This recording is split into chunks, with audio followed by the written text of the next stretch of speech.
A special sign, January 27th, the Sabbath of God. Moreover, also I gave them my Sabbaths, to be a sign between me and them, that they might know that I am the Lord that sanctify them. Ezekiel 20:12.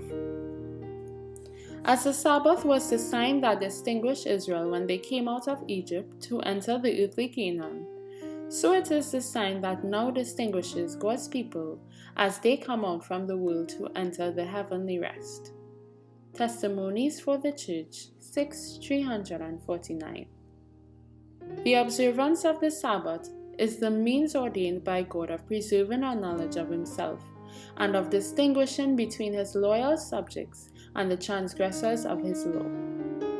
Testimonies for the Church 8:198. It, the Sabbath, belongs to Christ.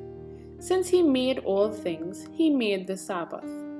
By Him it was set apart as a memorial of the work of creation.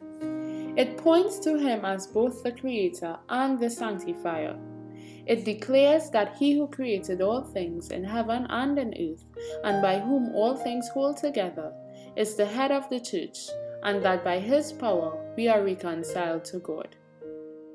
For, speaking of Israel, He said, I gave them my Sabbaths, to be a sign between me and them, that they might know that I am the Lord that sanctify them, make them holy.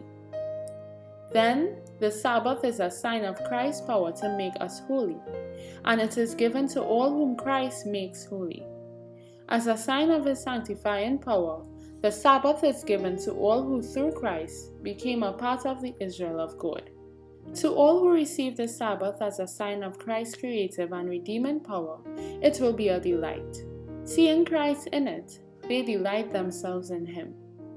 The Sabbath points them to the works of creation as an evidence of His mighty power in redemption. While it calls to mind the lost peace of Eden, it tells of peace restored through the Savior.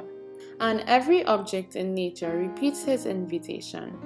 Come unto me, all ye that labor and are heavy laden, and I will give you rest. Matthew 11:28. The Desire of Ages 288 and 289. The Sabbath is a golden clasp that unites God and His people. Testimonies for the Church 6:351. From The Faith I Live By, page 33.